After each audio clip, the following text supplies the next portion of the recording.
DNA testing of the Paracas elongated skulls and related abnormalities.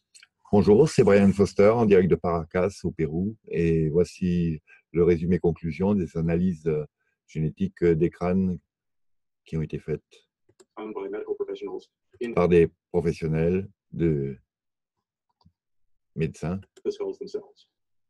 Now, the academics that we are associated with here in Peru and elsewhere, their prediction for the results of the elongated Les prédictions des académiques avec lesquels ils sont associés au Pérou et ailleurs prévoyaient des groupes A, B, C et D.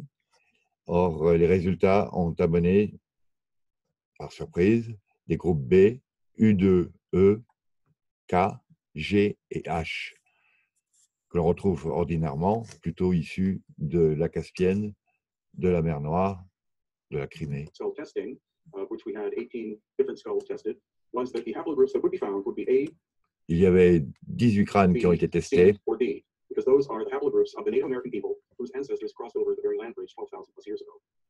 We have sent the data out to different academics. Those that wish to examine the data are welcome to contact us in order to do peer review should they wish.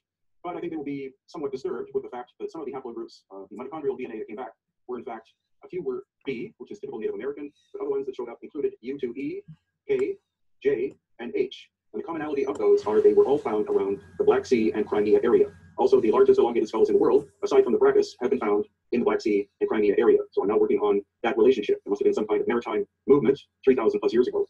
Il suppose donc qu'il y ait pu y avoir un mouvement migratoire il y a 3000 ans de cela. From that area is my thesis. As regards the physical abnormalities, as I said in previous videos, the foramen magnum, which is where your spinal column enters the bottom of your skull, is at the center point in Homo sapiens sapiens. Sous le crâne d'un humain, le foramen, qui est le canal de passage entre le crâne et la colonne vertébrale, est situé de manière assez centrée et de forme ronde, And circulaire. quite round in shape, but the ones of the Paracas elongated skulls are significantly to the Mais sur les crânes de Paracas, le foramen est nettement positionné en arrière et plutôt de forme ovoïde. back and oval and narrower. So they probably had longer, thinner necks than Homo sapiens sapiens. And that, of course, is a genetic abnormality that Ce qui fait supposer qu'ils peut-être ils avaient un cou plus long et plus fin que les humains. cannot be explained by cranial deformation. Mais That bon. was confirmed by the medical experts that we had in this book, which is available De ce livre, qui est disponible sur le site at lamarzulli.net. And also, it will be explored by other medical professionals, such as my radiologist friend Ken.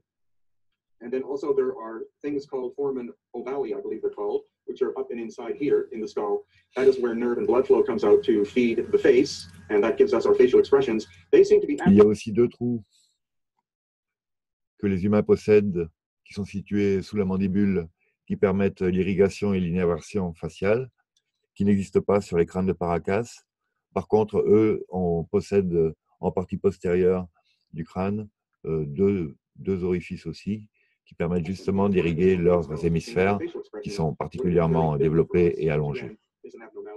Also, the two holes in the back of the skull in the Paracas were for blood and nerve flow because of the elongated nature of the skull, and not in the book, but the blood types are very curious. 12 different samples of ancient Paracas elongated skull blood was tested. A paper was written. The paper was then removed by other academics because it doesn't conform to standard or the standard story of history. Une analyse sanguine qui a été faite a eu des résultats qui ont été écrits et notés, mais que les académiques ont retirés parce que ça ne correspondait pas à leurs standards académiques.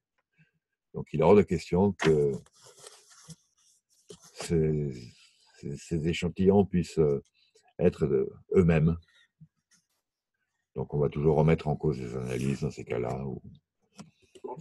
Down to the southern tip of South America were and are supposed to be blood type O, 100%. But comme les Amérindiens sont censés être de type O, the results of the Paracas were actually of 14 samples. Mais sur les 14 tests, les Paracas sont plutôt Blood type A, 28.5%. 28,5% de A, Blood type B, 7.1%.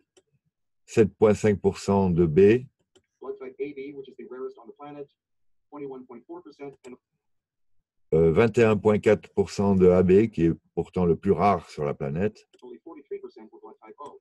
et 43% de O. So Will Hart and I, who's an author, will be writing a paper for Nexus Magazine about this. What we can basically say is that the Bracas were a very complex genetic being existing 2,000 plus years ago. Donc, on peut en conclure que les Paracas étaient des gens avec une complexité génétique remarquable, On the coast, vivant il y a 3000 ans, en 2000 et 3000 ans, sur la côte du Pérou. genetic anomalies are very curious because, again, they should only be A, B, C, and D. Et l'anomalie génétique est remarquable puisqu'il ne devrait y avoir que du A, B, C, D et qu'on trouve donc du B, du U2E, du K, du G et du H, There seems to be a very powerful Eurasian component to their qui sont DNA. de composantes eurasiennes du Caucase, Academics will bother writing papers about Crimée. this, whether they'll attack us. The results are the results. Data is data. Fact is Mais voilà, on ne sait pas si ils vont se faire attaquer par les académiques, mais les résultats étant les résultats, les données sont les données, so fact et is, donc you les tell faits the sont les faits. story.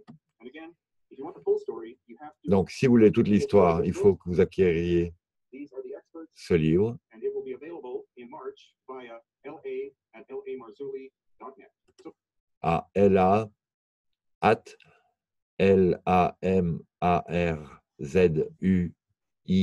LAMARZUI, non, Marzulli, MARZUI.net.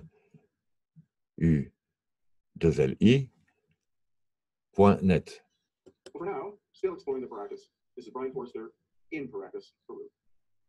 C'était donc Brian Foster à l'origine, qu'on voit là tenir un fœtus au crâne allongé, ce qui est donc pas possible,